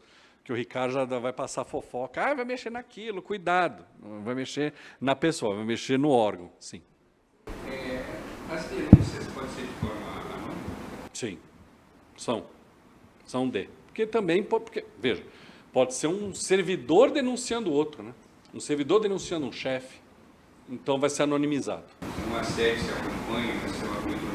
Exato. Não, fique tranquilo que isso é absolutamente garantido. Tá? Materialização do tripé, prevenção, investigação e repressão. O resultado da integração entre as divisões pode ser observado no crescimento dos índices de integridade do município de São Paulo. Os dados históricos nos levaram a crer que a política de enfatizar a prevenção e a promoção de conhecimento em matéria de conformidade e prevenção à corrupção tem sido positiva e efetiva. Né? Então, a política de corrupção municipal. Quanto mais informação, melhor o controle. Não é que aquela frase, não tem coisa melhor do que a luz do sol? Aqui é a pura verdade.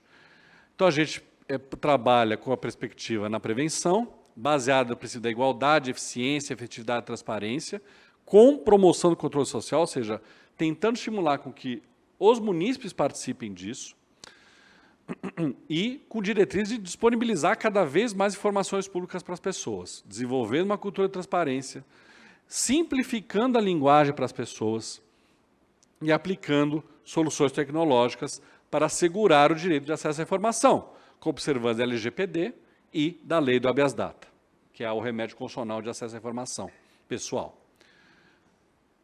A gente se esforça para desenvolver indicadores de avaliação dessas políticas de ações municipais, sob o ponto de vista da eficiência e efetividade. A gente está implementando e organizando atividades periódicas de fiscalização e também de auditoria e coletando dados. Então, está aí, artigo 82, aí os dados abertos e portal de transparência. Todos os órgãos e entidades da administração municipal deverão atualizar anualmente o CMBD, Catálogo Municipal de Base de Dados, junto à CGM, de forma a garantir que todas as informações públicas produzidas sejam listadas regularmente. Semana passada nós descobrimos que não estava, Cheguei no secretário e falou, atualize, ponto. Nós fazemos parte também do programa de metas, né, que vocês estão absolutamente envolvidos. Nós temos uma meta, que é a meta 75, que é alcançar uma determinada pontuação no índice de integridade da administração direta da Prefeitura de São Paulo. Então, como nós somos um órgão central do sistema de controle interno, foi criado esse índice e cabe a nós zelar por esse índice, pressionar e ajudar os órgãos a melhorar os seus índices particulares para o índice geral ficar melhor. Né? Ele é apurado semestralmente desde 2017.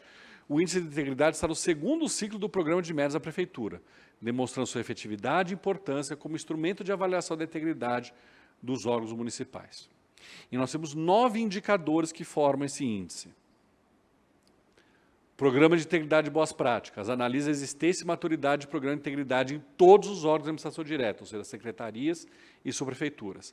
Transparência ativa, avalia a disponibilização de dados, informações e documentos nos portais institucionais dos órgãos que compõem a administração direta. Transparência passiva, avalia o desempenho dos órgãos de administração direta no que tange ao atendimento dos pedidos de acesso à informação registrados em São Paulo com base na lei. Então, veja, nós não só cobramos, nós medimos esses órgãos. E, claro, tem órgãos que são super preocupados com isso e tem órgãos que não estão nem aí para isso. Vamos falar o português bem claro. Meu papel como controlador, essa é a nossa meta, nós vamos atrás. Ano passado, eu visitei, você lembra quantas subprefeituras, Ricardo ou Igor? Umas 15 subprefeituras.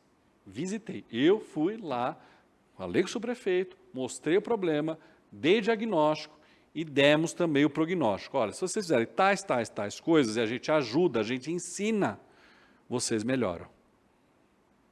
A maioria ouve, outros não ouvem. Então, agora esse ano, nós vamos às 32 subprefeituras. As que estão muito bem vão ganhar parabéns. As que estão muito mal vão levar para o chão de orelha e falar, eu estive aqui no passado e vocês melhoraram muito pouco, ou já ouvi casos, vocês conseguiram piorar, ou seja, vão ficar mais de olho ainda. E foi dada uma ideia que muita gente gostou, mas ainda não foi totalmente encampada, mas acho que vai. O bônus dos servidores vai estar atrelado a isso aqui também. Olha, eu vi aqui um clima, né? Basta trabalhar e fazer o negócio, gente. Aí vocês vão ter o bônus de vocês. Normal. Agora, já dou a palavra, quem não está afim de trabalhar, porque isso é uma decisão de alto escalão. Vamos falar a verdade. Ele vai ter que chegar no RCID e falar, faça as coisas. Ah, dá trabalho? Dá. Mas a gente ajuda, a gente fez clínica. Não foi, Ricardo? Olha, tais indicadores a gente ajudou, a gente viu que era mais difícil, a gente fez clínica, chamou as pessoas para ajudar. No começo do semestre passado, estava até de perna quebrada, nós fizemos uma reunião na SMSub com 28 dos 32 prefeitos, mostrando a importância. E os índices melhoraram, nem com todo mundo, mas melhoraram. Pois não. Então, no caso do subprefeito, qual o poder que a controladoria vai ter? A gente sabe que o subprefeito é um cargo político. Chega lá, o subprefeito não está fazendo nada e no outro... A gente avisa a Secretaria de Planejamento, a gente avisa o prefeito. O nosso papel é avisar, mostrar. Ó, está aqui errado. Eu não tenho papel de tirar o cara, mas eu tenho papel de mostrar que ele está errado. E aí eu faço uma coisa de coração, tem muita gente que não vai gostar do que vai ouvir, mas é verdade. O cargo político, ele tem mais medo da controladoria em um aspecto e menos no outro. Vocês devem imaginar que ele tem mais medo na questão de corregedoria, né? Ah, vai atrás de mim, vai atrás de funcionário. Não é. Ele tem mais medo de mostrar a incompetência dele. Porque é um órgão interno mostrando que ele é incompetente. Aí ele se morre de medo. E aí a gente avisa, ó. A gente avisa a SMSub, a gente avisa o prefeito, fala, ó, está tendo problema com o subprefeito. Conversa, tal. O prefeito, de vez em quando, troca o subprefeito, né? Então, acho que isso pode ajudar também. Não vou dizer que isso seria ingenuidade da minha parte, dizer, olha, o prefeito trocou o subprefeito por causa do índice de integridade. Não. Mas ajuda, né? Já é mais uma coisa. Né? Tem uma troca de subprefeito recentemente, que saiu no Diário Oficial, a troca e do lado mandando um processo para a controladoria daquele subprefeito. Então, a controladoria tem ganhado volume, até no sentido político mesmo. Ó. A controladoria está aqui, ó, do lado vai investigar a causa da queda do subprefeito. Isso aconteceu em janeiro. Foi na mesma publicação. Estava lá a exoneração dele logo embaixo.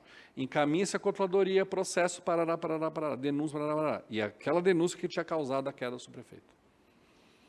Então, mais uma vez, é ingênuo dizer que o índice causa a queda de alguém, mas pode ajudar. Certo? E indo para o bônus, se isso der certo, aí vai ser muito fomentado, né? Porque, gente, mexeu no bolso, muitas vezes a coisa pega, né? Bom, atendimento às reclamações protocoladas na ouvidoria. Avalia o desempenho dos órgãos de administração direta no que diz respeito ao prazo de retorno das respostas das reclamações e solicitações protocoladas pelos munícipes na ouvidoria. Isso aqui foi outra coisa interessante. A gente viu que determinadas prefeituras, determinadas secretarias tinham muita dificuldade em responder rapidamente ou em responder. Então, fomos atrás. Vocês estão com muita reclamação. Eles sabem disso. Eu sei. Me reclamaram de um buraco. Eu não respondi porque eu não sei quando eu vou tapar o buraco. E a nossa resposta foi: não importa para o índice quando vai ser tapado o buraco. O que importa é que você responda que você não sabe que vai tapar o buraco. Está na lista, nós vamos fazer. Mas você responda no prazo, porque a lei diz qual que é o prazo para responder a reclamação. Então, você está descumprindo duas vezes, em não tapar um buraco e não responder. Pro índice, o que importa é a resposta. Para esse índice, o que importa é a resposta. Responda no prazo, mesmo que seja, não sei quando eu vou fazer. A maioria tem entendido. Atendimento às reclamações das auditorias realizadas. Então, aquilo que eu falei para vocês, a auditoria faz um relatório e vai monitorar as recomendações. Quem faz as recomendações ganha nota boa, quem não faz, não ganha nota boa. Aí vocês me perguntam, óbvio que o órgão pode discordar das recomendações. Problema nenhum. Faz por escrito, de forma fundamentada, vai ser incluído no próprio relatório. A maioria dos órgãos, até pouco tempo atrás, fazia o quê? Não se preocupavam em responder. Então, com muita conversa, paciência, mostrando a importância, agora os órgãos já respondem, se concordam ou não. E a gente está atrás de que eles implementem as recomendações que nós fizemos. Existência responsável pelo controle interno. Existe um indicador para saber se o RCI foi nomeado. Vocês verem como era. Antigamente, eles nem se preocupavam em nomear o RCI. Agora, todos os órgãos têm o seu RCI. Sempre dá certo? Sei lá porque o RCI saiu da prefeitura. O cara que estava nomeado, o RCI saiu da prefeitura. Aí o subprefeito esquece de nomear o novo. Uma hora vai bater a porta. Cadê o novo? Tem que ter alguém nomeado. Você não nomeou? O que acontece muito comum, o Ricardo sabe. A gente marca essas visitas, ou nas secretarias, ou nas subprefeituras, marcou. Daqui 2 semanas. Eles dão uma limpada na casa, e aí, quando chega na reunião, várias vezes. Nomeamos ontem, no Diário Oficial, o novo RCI. Já resolvemos o problema. Então, a controladoria tem esse papel também de, como um colega meu aqui, dar uns sustos. Só de marcar a reunião, o povo já... O que está devendo aqui? E aí eles vão atrás, sim.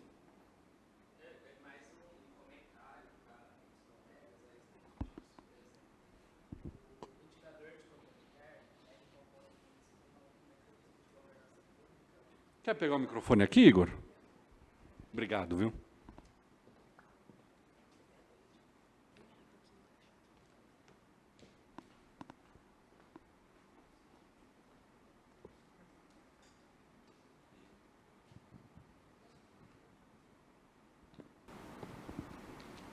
Igor, fala antes de você fazer o seu comentário, o que você exatamente está trabalhando lá?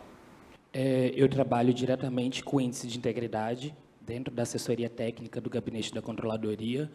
Então, todos esses 9 indicadores, né, esses indicadores eles são mensurados pelas áreas que o Dr. Daniel explicou. A AUD mensura 5 indicadores, a COP, né, também mensura indicador de transparência ativa e o indicador do Programa de Integridade de Boas Práticas. Então, cada área mensura, né, esses indicadores, encaminha para a assessoria técnica que faz a mensuração da média geral do índice de integridade. Então, aproveitando que o Dr. Daniel explicou, né, sobre o indicador de controle interno, para vocês verem o tanto que é importante essa conversa, principalmente com a alta administração, que o Dr. Daniel fala. Eu entrei na controladoria achando, né, que o principal braço da controladoria era punitivo. Eu não tinha ideia, eu sou formado em Direito, né, e para nós que somos do Direito, nós temos essa ilusão que a controladoria está lá para punir. Né? A grande estrela da controladoria é a corregedoria, é a Audi, que vai lá fazer as recomendações para os órgãos, mas o tanto que, por exemplo, o responsável pelo controle interno, gente, olha a responsabilidade que tem, é aquele agente que vai fazer o controle interno dentro das pastas. E, na última mensuração do índice de integridade, agora que ocorreu, né, ao final de 2022, porque a mensuração ela é feita no dia 30 de dezembro e no dia 30 de junho de cada ano, é um ciclo. Foi a primeira vez que nós tivemos todas as 56 pastas da administração direta da prefeitura com o responsável pelo controle interno designado. E isso eu queria falar, né, vem da atuação do Dr. Daniel. Foi a primeira vez que um secretário teve a preocupação de ir nas subprefeituras, né, de ir nas secretarias que estavam, né, com um desempenho não satisfatório dentro do índice de integridade, né, e de conversar da importância dessa pessoa, desse profissional, realizando essa forma de controle dentro das pastas. Né. E não só isso, além de estar designados os responsáveis de controle interno em todas as pastas, muitas pastas, como, por exemplo, a Secretaria de Educação, a Secretaria de Saúde, passaram a montar uma equipe de controle interno, porque o responsável de controle interno, muitas vezes, ele desenvolve outras atividades também dentro daquela pasta. E, muitas vezes, às vezes, chega a mensuração, ele está de férias, né, está de licença. Então, a presença dessa equipe que zela pelo controle interno dentro das pastas, né, faz com que boa parte das atribuições desse sistema de controle interno da Prefeitura de Goiânia, faz com que sou de Goiânia, estou aqui na cabeça de São Paulo, faz com que, né, a controladoria tenha o seu braço, né, dentro de cada pasta. E a administração indireta também está passando a ter responsáveis por controle interno. Então, é só para demonstrar a importância disso, de um gargalo que a controladoria, né, tinha há muito tempo e que, ao final de 2022, nós constatamos que, com esse diálogo com a alta administração, a gente conseguiu resolver. É isso. Então, vejam, o nosso trabalho não é tão simples. Eles não indicavam quem era o responsável. Foi agora a primeira vez que os 56 tinham gente designada. Então, o nosso convencimento era até básico demais. Cara, você tem que ter um designado. Ah, porque a lei manda. Porque o decreto fala. Agora nós temos tudo. Então, que bobo. Não é bobo. Olha a evolução que teve que ter. Então, ele está reconhecendo um trabalho meu, e modéstia à parte, eu pensei nisso, vou explicar o porquê. Nós vamos lá visitá-los. Primeiro, porque os auditores que cuidam desses índices, eles têm que conhecer a realidade. E ver que a sua prefeitura não é o Palácio Matarazzo. Tem um monte de problemas nas prefeituras, o prédio é ruim, o computador não funciona, a internet não sei o quê. Tem que ir lá conhecer. E, ao mesmo tempo, eles nos conhecerem, porque eles não têm a menor ideia do que é a controladoria. E eles ficam, grande maioria dos prefeitos, ficam até honrados de ter um secretário lá. Bom, o secretário veio aqui conversar comigo. Eu não estou brincando, dá para perceber isso. Tanto é que, quando tem reunião aqui, evento, que está secretário, subprefeito, é nítido. Os subprefeitos quase todos vêm me cumprimentar. Os outros eles nem sabem quem são. Por quê? Porque eu tive a preocupação, não estou falando que eu sou melhor ou pior que os outros, mas eu tive essa preocupação de mostrar a controladoria, de vender o peixe da controladoria para eles. E eles têm respondido de forma quase sempre positiva. Se vocês forem ver o índice de integridade das prefeituras, melhorou. Continua entre os 10 piores, são tipo 7 prefeituras e 3 secretarias, das 56. Mas melhorou em quase todos os casos. Um caso ou outro realmente não melhorou, aí são casos crônicos. E aí a gente avisa, ó, o subprefeito de tal lugar não está correspondendo. Isso é público, gente. O índice é público. Vocês vão ver lá, e tem evolução. Né? O nosso índice, a meta, dezembro de 24, era chegar ao índice da prefeitura em 7,37.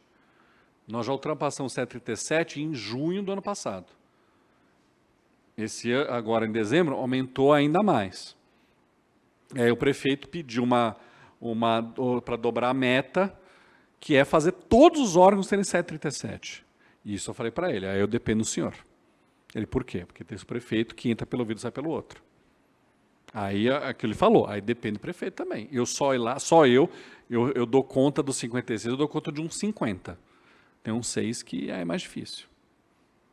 Aí não, acho que isso é tudo bobagem, acho que isso é tudo perda de tempo, né? E aí fica essa dificuldade, né? Conversei isso também com o novo secretário de Planejamento, né, o Chuc, né, que substituiu a Vivian, a respeito disso também. Falei, ó, preciso que vocês ajudem a encampar. E uma das ideias trazidas antes mesmo do Chuc foi de colocar no bônus, que aí os servidores também vão encampar a ideia de melhorar o índice de integridade. Ah, é um número? É um número. Mas você, buscando o número, você vai acabar fazendo com que essa cultura de transparência, de controle, de combate à corrupção, de prevenção também fique impregnado dentro do órgão. Então, o ser humano é muito movido por número. O número ajuda a cultura realmente a ser implementada. Tá? Bom, proporção de contratos emergenciais por contratos totais. Tem uma pergunta aqui. Desculpa, perdão. Bom dia, né? Bom dia. Pergunta com um pouquinho de delay, porque pensando sobre o CISPATRI e esse controle sobre o enriquecimento e tudo mais, eu estou entendendo que a controladoria ela acompanha o Poder Executivo. Quem acompanha o Poder Legislativo? Quem acompanha o enriquecimento dos, enfim, assessores? É outro poder, não tem nada a ver com isso. Mas tem um poder, então, que faz isso? A minha dúvida é essa. Nós somos controle interno, nós fazemos isso dentro da prefeitura. Quem faz legislativo, por exemplo, há câmaras municipais que criam a sua própria controladoria. Eu acho que São Paulo não tem, a Câmara Municipal de São Paulo não tem controladoria. Pode criar. Campinas tem, por exemplo. O pessoal ri, né? Quero ver falar isso na frente do Milton Leite. Não, mas aí, você pode criar. O judiciário já tem tribunais que têm controladoria. Entendeu? Aí cada poder faz o seu, né? Entendeu? Só, eu não sei se alguém mais levantou a mão, mas eu vou trazer problemas do índice, né? Proporção de contratos emergenciais por contratos totais. Isso aqui é para desincentivar a contratação emergencial. Obviamente que vocês podem imaginar qual a secretaria que tem a nota mais baixa desse indicador, que é obras. Cai uma ponte, ele vai ter que fazer emergencial. Né? Mas eu vou dar um exemplo nosso, porque casa de ferreiro, espeto de pau. Eu fui obrigado, no meio do primeiro semestre do ano passado, a fazer um contrato emergencial. Porque era uma empresa de limpeza, fazia a limpeza da controladoria. A controladoria tem o gabinete aqui nesse palácio, mas o resto é um andar ali do Conde Prates. A empresa estava falindo, não estava pagando salário, não sei o que lá. Faltando um mês para acabar o contrato, ela quebrou. E eu falei, não vai dar tempo de fazer a licitação para esse um mês, vamos fazer o contrato emergencial. O contrato emergencial foi de R$32 mil. Com todo respeito, uma merreca para a Prefeitura de São Paulo. O nosso indicador de contratos emergenciais foi de 10 para 1 naquele semestre, por causa de um contrato de R$32 mil. O CGM é sexta, quinta colocar no índice de integridade, nós somos para 18º do ranking. Eu já achava esse indicador uma porcaria. Quando eu levei nas próprias costas isso, por causa de um contrato de R$32 mil, aí eu falei, nós não temos a oportunidade de revisar os indicadores, esse tem que ser revisado. Porque não faz sentido, por causa de um contrato, a nossa nota cai de 10 para 1, 1,5, não lembro exatamente quanto foi. E desses 9 indicadores, 3 foram revisados. Que nós somos gestores públicos, então eu mandei fazer uma prévia de como esses indicadores ficariam, de todos os órgãos ficariam com a mudança. E ele descobriu que 2 aumentariam a nota e 1 diminuiria a nota. E eu falei, pode fazer. Pode fazer. A gente vai trabalhar, a gente quer o índice bem feito. Se isso vai dar uma nota pior ou melhor, isso é consequência. Mas o índice tem que ser bem feito. E um contrato fazer a nota cair de 10 para 1 não faz nenhum sentido. E um contrato de valor baixíssimo para a prefeitura, mas era um contrato de valor alto para a controladoria. Porque a controladoria tem poucos contratos, né? É limpeza, fornecimento, sei lá mais o quê, não é muita coisa. A controladoria é uma secretaria que não é muita gente se interessa, porque não tem dinheiro, né? Vamos também falar numa política básica. As pessoas não se interessam pela controladoria porque não tem muito dinheiro. E é só ficar de grilo falante. Então, quem quer um papel desse? Só doido como eu, que quer melhorar alguma coisa na cidade. Enfim. Esse foi outro indicador que a gente mudou. Proporção de cargos comissionados puros por cargos totais. Era uma conta super simples. Tem cargo comissionado de mais, nota baixa, tem cargo comissionado de pouco, nota boa. Não estou dizendo que esse índice não devia existir, tanto é que ele existe aí. Mas, tem um problema. É óbvio que a Secretaria de Governo vai ter uma nota baixa desse indicador. É da natureza da Secretaria de Governo ter mais comissionado que concursado. O que não pode é uma secretaria que é, como sei lá, saúde, ter muito comissionado. Uma controladoria ter muito comissionado. De novo, caso Ferreira Espeto de Pau. O único indicador que a gente não tem nota máxima nunca é nesse. Tem muito comissionado em proporção a concursado na controladoria. Por incrível que pareça, já dou a palavra. Quem vai muito bem nesse índice? Saúde, educação, procuradoria, fazenda e tem mais um. São 5, sempre tiram 10. São procurador do município não dá para ser de fora, professor não dá para ser de fora, médico não dá para ser de fora, então eles tiram 10. Governo vai ficar com nota baixa, isso é óbvio. Então a gente, junto com a gestão, repensou esse índice, a gente refez a metodologia para calcular o índice de forma mais justa. E a gente basicamente faz o seguinte, a gestão, a SEGES, tem um nível ideal de comissionados por secretaria. Ela tem. Então, nós usamos o índice da SEGES para dizer se você tem pouco ou não comissionado. Aí a controladoria continua sem 10, porque a gente realmente tem muito comissionado lá. Eu já propus uma reforma administrativa para diminuir o número de comissionados lá. A gente precisa de gente de carreira na controladoria. A controladoria é um típico órgão que precisa de gente de carreira. E precisa de mais gente de carreira. Agora, em governo, gente, com todo respeito, faz sentido que a maioria seja comissionado. Então, a gestão exige menos concursados no governo. Então, agora o índice se adequa a isso. E não fazer uma conta, uma regra de 3, que não tinha nenhum sentido. Isso é uma reclamação de uma própria secretária. Quando ela tirou uma nota baixa, ela falou uma coisa que é verdade. Ela falou, Daniel, eu não posso ser punido por uma nota baixa de um indicador que eu não tenho como resolver. Quem resolve é a gestão, não eu. Quando eu vi isso, eu falei... Ela tem toda a razão. Na semana seguinte, eu conversei com a gestão e nós modificamos o indicador de comissionados com base nisso. Mas ele ainda existe e ele ainda mostra as secretarias que têm comissionado demais, como a controladoria no exemplo. Trouxe os 2 furos da controladoria no índice de forma honesta, aqui, aberta e transparente para vocês. Por favor. Qual? MBoi Mirim é uma das melhores do índice. Ano passado eu nem fui lá. Ai, que eu preferia não usar, mas tudo bem. Mas eu fiquei um pouco preocupada em relação a esse índice, porque eu acredito que isso está sendo uma coisa normal em todo o âmbito da administração.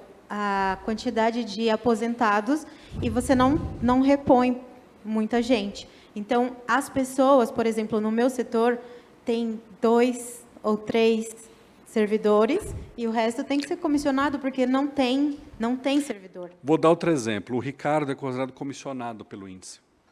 E ele não é comissionado. Ele é concursado, só que lá do hospital servidor. Na controladoria, para o índice, ele é comissionado. Não faz, com todo respeito, não faz nenhum sentido isso. O caso dos aposentados foi levado. E aí, é comissionado ou não? Para o índice, é considerado comissionado. Eu tenho 4. No caso do aposentado, eu fico um pouco na dúvida se é o melhor ou não. No caso do Ricardo, eu acho um absurdo. Porque ele é servidor concursado da prefeitura. Só que ele está emprestado à controladoria. Ele não é comissionado. Mas no índice ele é considerado. Então, você vê, os índices têm falhas, vocês podem ajudar a gente com novas ideias. Só um segundo. No final do ano que vem, vai ser refeito tudo isso aqui, programa de metas. E pode ser uma coisa de mexer aqui. Esse último índice que eu vou falar, já dou a palavra, pregões, ele não faz mais sentido hoje. Por quê? Quando ele foi criado, queria-se incentivar o uso de pregões em vez de licitações comuns. Hoje é obrigatório pregões, em 99% dos casos. Então, é um índice que não faz mais sentido, e em 2024, se eu ainda estiver lá, a gente vai tirar esse índice, vai criar outro, ou simplesmente deixar com 8, não 9 indicadores. Então, a gente vê problemas e soluções. Nesses de pregões, bem franco de novo, quase todo mundo tira 10. Então, o índice todo tira 10 não é um indicador, né? A gente vai tirar em 2024. Alguém? Mas essa questão lá da subprefeitura de Embu-Mirim, em relação aos comissionados, o indicador de comissionados, ele faz justamente isso. Ele é um indicador para incentivar a presença de servidores efetivos. Por exemplo, a controladoria atuou recentemente, né, diretamente para ampliação de número de vagas de APPGGs e vem lutando também para ampliar o número de auditores no município. Esse indicador, ele justamente é isso. Se na pasta, aposentou X funcionários efetivos, ou saíram da esfera municipal e tudo, a nota desse órgão vai cair. Aí cabe ao gestor dele fazer o quê? Vamos lá solicitar concurso público, vamos solicitar ampliar a quantidade de profissionais efetivos dentro. Nós tivemos uma aula do Arquivo Histórico Municipal, e foi justamente o que o gestor do arquivo falou, né? Que ele citou essa frase: cabe a mim, como gestor, pedir, né, servidores efetivos para a minha pasta, né, fazer aquele chamamento que a gente recebe no Outlook. Toda semana alguém fala, venha trabalhar, você é servidor efetivo, venha trabalhar na Secretaria X, venha trabalhar comigo X, incentivo X. É justamente isso.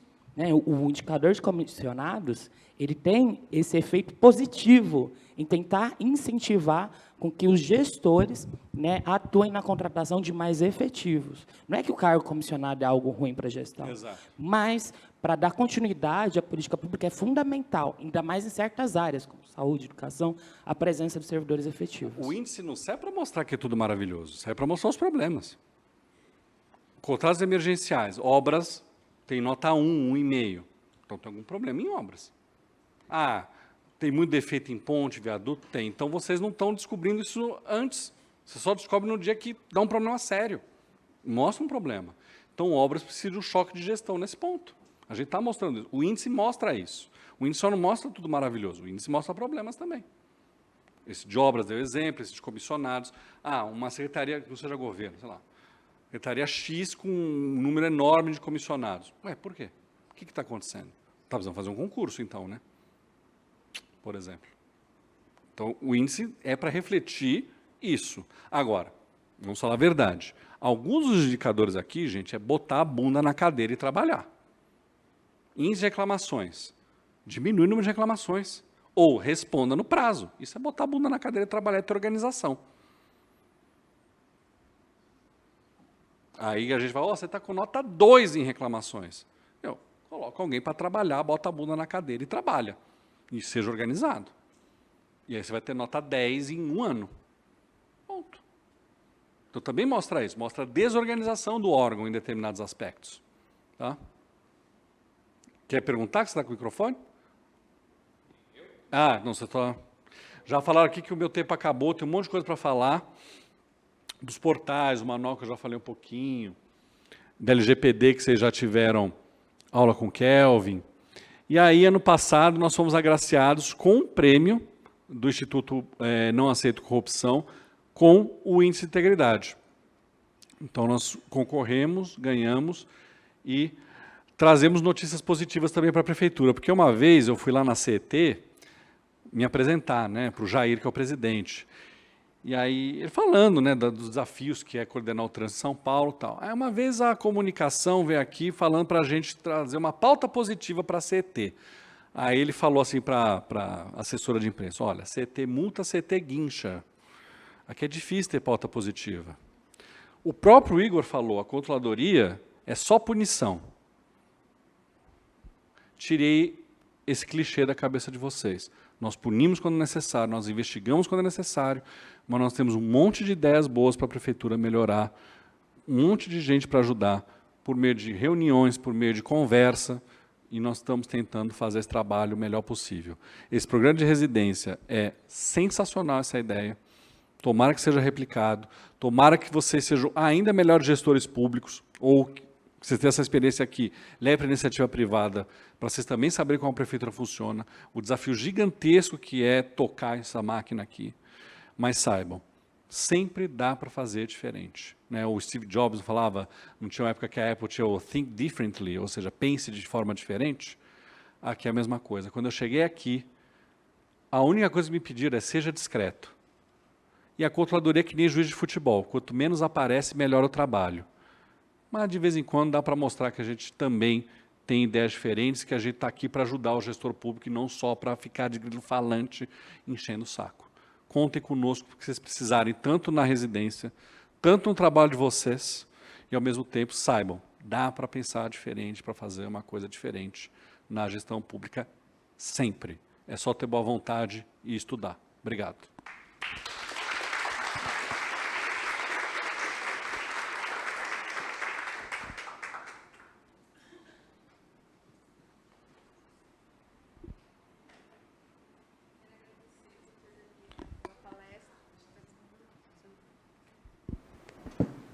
Quero agradecer ao Dr. Daniel pela palestra, pela disponibilidade, o tempo aqui. Ele falou que podia ficar um pouquinho mais, não sei se tem mais alguma pergunta. Mais 20 minutos, senão não almoço hoje. 1 hora já tem compromisso. Ó, tem uma pergunta ali. Não vai ser chato, não, que hoje o dia realmente está... Podemos fazer no máximo... licença aí. Podemos fazer no máximo 3 e a gente encerra? Veja só, a minha pergunta ainda lá do começo da palestra sobre a leniência feita no âmbito da CGM. Se ela é conduzida em paralelo com uma investigação policial ou ela tem algum ordenamento jurídico para seguir um devido processo legal, porque na última década nós vimos o Instituto da Leniência florescendo e causando uma série de equívocos, uma verdadeira caça às bruxas, usado como uma espécie de perseguição ideológica. Um certo juiz do Paraná, o Dr. Batoré, perseguia uma certa sigla política e desviava de outras amigáveis, né? E nós vimos aí apontando, levando pessoas para destruição de carreiras, até da própria vida. Porque quando se aponta para uma pessoa, todos olham.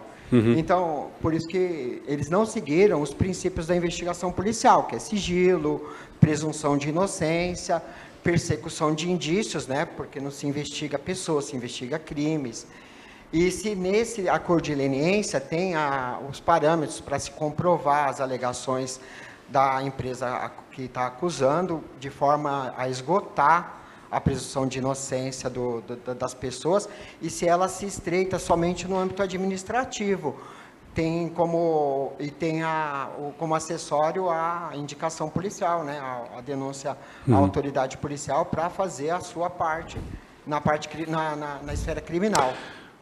Veja, tem duas coisas. A empresa pode procurar a gente por vontade própria, ou a empresa já está sendo investigada em processo par e resolve, para encerrar o assunto, confessar o que ela fez, como empresa. A gente está falando de pessoa jurídica, né?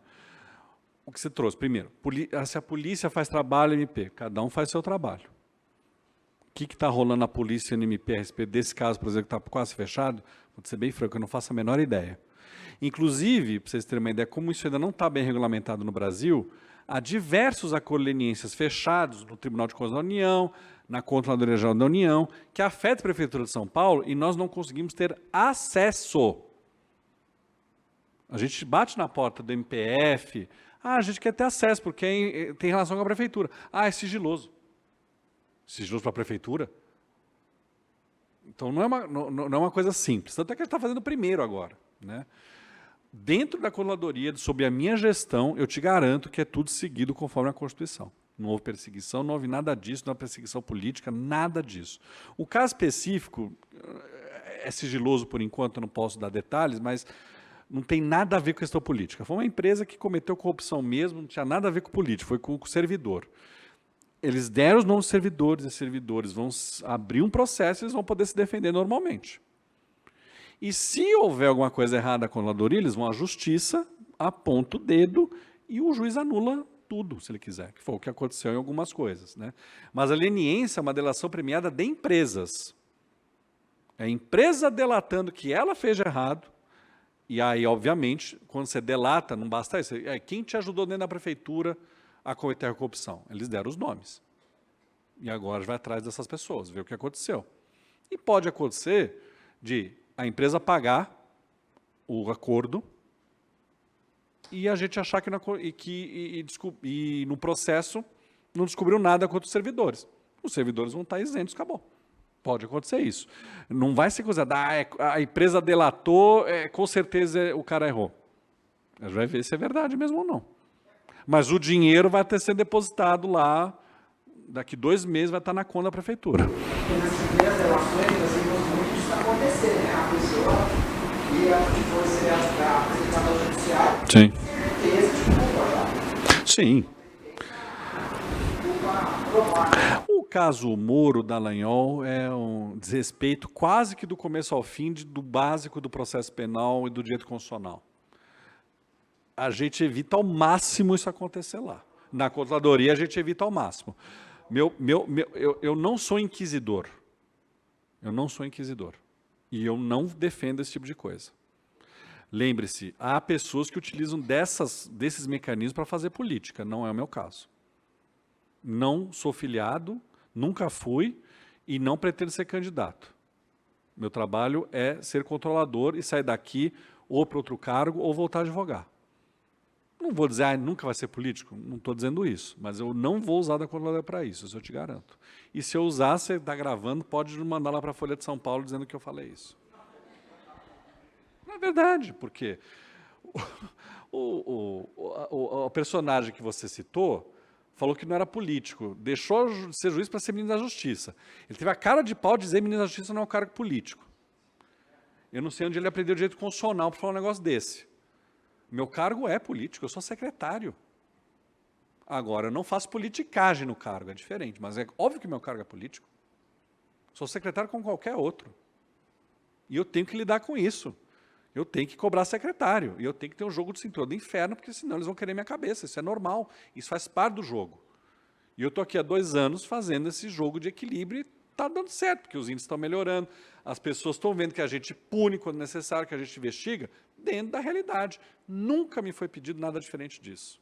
Nunca. Então, o que a gente está fazendo? Próximo.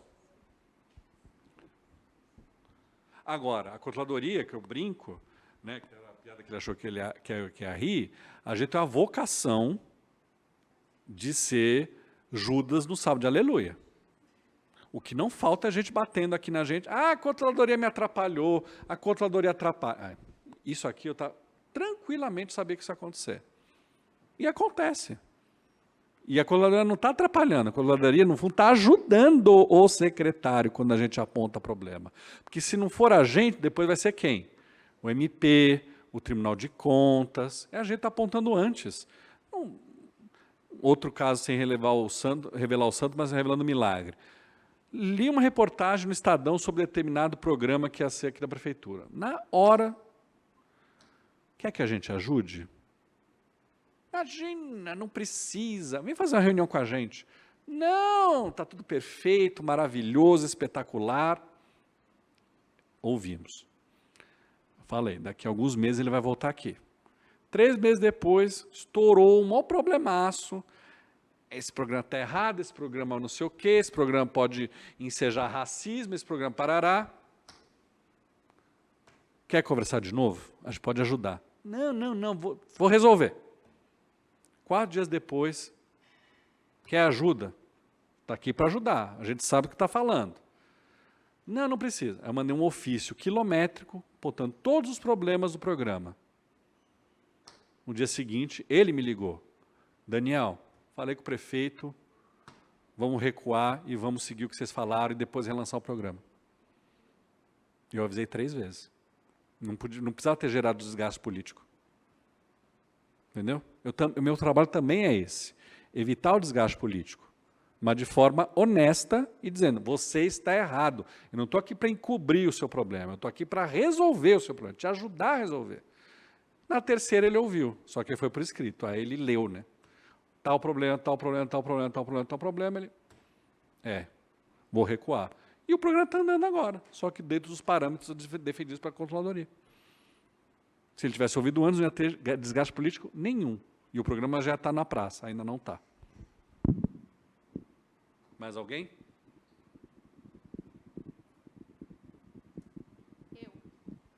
Qual das suas experiências anteriores... Está desligado? Qual das suas experiências anteriores foram mais úteis para esse cargo que o senhor ocupa hoje? Ótima pergunta. Eu trabalhei no judiciário em 3 tribunais diferentes, trabalhei como advogado, trabalhei como professor e trabalhei no executivo 2 vezes antes. Nossa, fez tudo isso? Eu não sou tão velho. Eu sei que eu não tenho quase ruga nenhuma e eu sou novinho, né, Igor? Eu tenho 41. Eu tenho experiência de 3 tribunais, 2 trabalho no executivo e como advogado e como professor anteriormente a isso. Um pouco de tudo. Porque no judiciário é bacana você ser advogado ao mesmo tempo que você trabalha um tempo do outro lado do balcão. Porque você vê os erros dos advogados. Um bando de erros que os advogados fazem. O judiciário não presta, é devagar. Os advogados auxiliam bastante nisso. O trabalho dos advogados, em sua maioria, é ruim. Então, ajuda nisso. Como professor, eu aprendi a gerir pessoas. Você numa sala de aula, comandando uma sala de aula com um bando de adolescente que se acha a última bolacha do pacote, te desafiando o tempo inteiro, e você tendo que, na hora, responder e deixar a classe num nível normal, e fora que lá em Brasília eu dei aula no IDP, né, que é uma faculdade, tem adolescente, mas tem cara que é auditor do TCU e agora quer se formar em Direito. Então o cara sabe pra caceta do que você está dando aula. O cara te desafia no sentido bom, acadêmico. O cara faz perguntas que você tem que fazer você pensar. Então me deu rapidez de raciocínio e ao mesmo tempo gerir pessoas. Né? Como advogado, então nem se fala, porque aí você tem que gerir um escritório. Porque as pessoas acham que advogar é uma maravilha, né? Vai lá, se senta, escreve uma petição por 8 horas, acabou o seu trabalho. Isso é 10% do trabalho do advogado. O trabalho de advogado no escritório, como fui do meu escritório lá em Brasília por 2 anos e pouco, é gerir um comércio. E o produto é você, o produto sou eu. Eu tenho que me vender como um cara convincente, que vou ganhar a causa e que ainda cobra um preço justo. O produto é você. E aí eu tinha que gerir estagiário, tinha que gerir financeiro, tinha que gerir não sei o quê. Então, cada trabalho me deu uma visão diferente. Né? No executivo, eu vi que o executivo normalmente é bagunçado e me veio essa sensação de organização. Aqui na prefeitura eu tinha uma surpresa. Eu achei que era mais bagunçado do que é. Tem suas bagunças também, mas é menos do que eu achava que era. No federal, lá em Brasília, eu vi algumas coisas super organizadas, outras coisas o caos. Então, cada emprego me ajudou, cada lugar diferente que eu trabalhei me ajudou em alguma coisa. E eu estou fazendo essa gestão aqui. Porque outra coisa que a gente não fala é, um secretário tem muita coisa interna da secretaria para resolver. O Igor sabe. O que eu gasto de tempo com kikiki-cococó interno da controladoria e também de gerir fofoca de fora, né, é inacreditável. Semana retrasada, eu não vou contar mesmo o caso, mas eu tive que falar com a Secretaria de Justiça para resolver um problema que um funcionário da Secretaria de Justiça estava causando na controladoria. Envolveu a Casa Civil também. Aí, 3 secretários resolvendo um problema de um comissionado que... Entendeu? Então, acontece isso também. Acontece também. É difícil. A gente gasta muito tempo com bobagem aqui. Infelizmente. Mas isso é em qualquer lugar. Na iniciativa privada isso também acontece. É que na política, gente, a fofoca na iniciativa privada acontece. Aqui acontece. A diferença é que às vezes vai para o jornal. Aí tem que tomar cuidado, né? O que mais? Se animaram a trabalhar na controladoria? Gostaram de saber que a gente é o Judas do Sal de Aleluia? Só apanha? Tem outra frase, mas não é pública. Aí o Igor, entre os colegas, pode falar da frase. O que é a controladoria? Né, Igor? Não agora, né? No privado, no grupo de WhatsApp. Oi? Então tá bom. Ricardo, tem alguma coisa para falar? Direitos humanos também fazem parte da SEMAI. Alguém falou gestão. A gente tirou gestão, a gente defendeu tirar gestão, e foi um erro, porque a gestão na época que foi tirada era secretaria executiva, a gente queria que fosse só secretarias.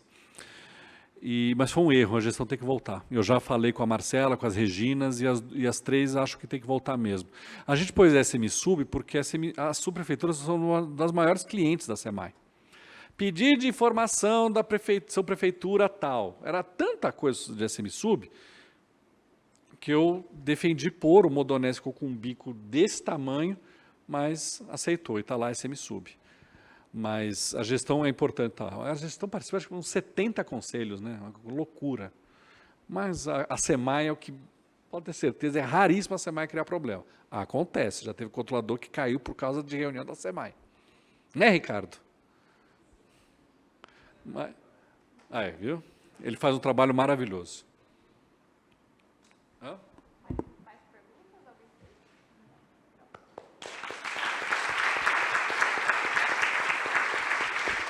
E obrigado às duas colegas que vieram aqui fazer a tradução para Libras, que eu esqueci de agradecer. Muito obrigado. E a SMPED também.